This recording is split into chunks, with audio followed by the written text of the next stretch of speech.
por allí, Britney. Tal vez hay un Walden Books allí. Ay, pinche puta, Walden Books cerró como hace 3 décadas. A veces no sé por qué me molesto. Nada bueno ha sido publicado desde 2002. I'm a OD on some skag. Pero ¿has leído The Way of Florida de Russell Persson? ¿The Way de qué? Florida. ¿Sabes, Cabeza de Vaca? ¿Mi tatarabuelo?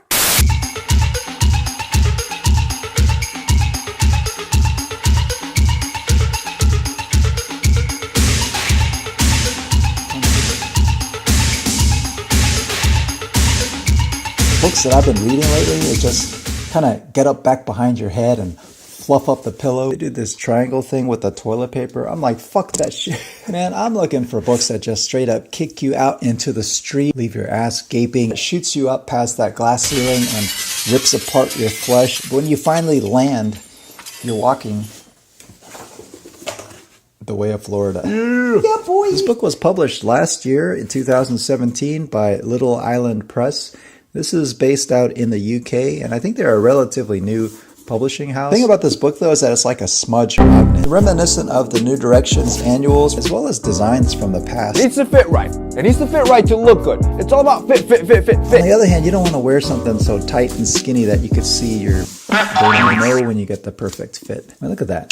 Anyway, incantatory, hallucinatory. Whenever I see descriptions like that, I get immediately excited. It seems like this author strives to take the English language and do the Cobra Kai leg sweep on it and rustle it down and pummel it into this mutated mess in a way, which is deliciously sadistic to witness. I haven't actually seen anything take it this far. He had already developed this style, this particular design language, even before he had started writing this book. It's just that some of the stories that he was creating just couldn't sustain the weight of that style.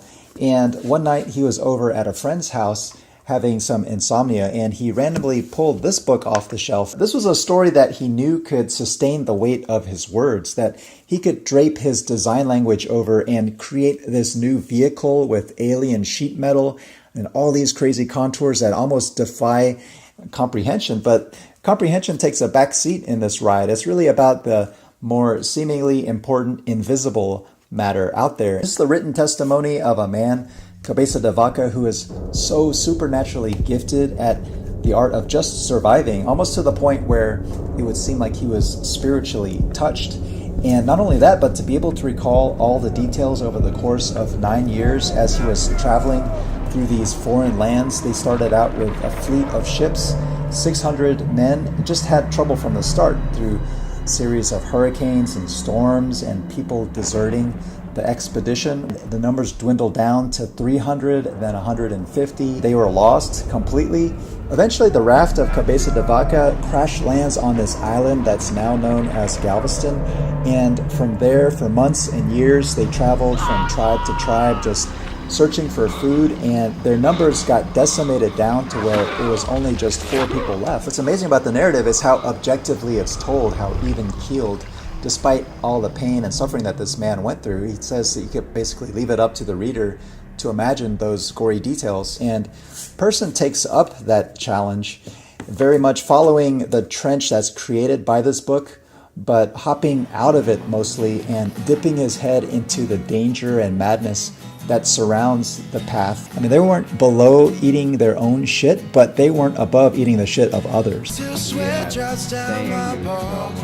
So about this database migration project, I think we can do it in a couple of phases. First would be to upgrade the code on the Florida manager with the code bug fix that was provided by Florida, and then after that we can move forward. So if we want to dig a little bit into the history of this person and get our faces all the way up his ass, you can see that this writer comes from this certain tradition of writing from the early to mid 90s, where this particular school really emphasized the creation of text on a sentence by sentence level. I think the writer Gary Lutz called this technique consecution, where each sentence is arrived at organically from the sentence prior, going all the way back to the very first sentence, which is of the utmost importance. Also really factoring in the acoustics and rhythms of language. He later on allies himself with these two creators, Michael Kimball and David McLendon. These two guys are editors and writers in their own right, and they just take it a step further. They're like the next generation, and they have some kind of special organ inside where they consume language and can really pick it apart and manipulate it and twist it around to where they create a new type of English. Anyone who walks the way of Florida will know this, that pain and suffering reach this boiling point, and you have this urgency within that stretches and strains and cracks apart the boundaries of language to where you reach this state of total dissolution and you're faced with one of two things, either God or the abyss. And nothing is but prayer. Yet expression is the purest form of intoxication. And the only thing moving your damaged feet forward is the promise of recounting. 1, 2, 3.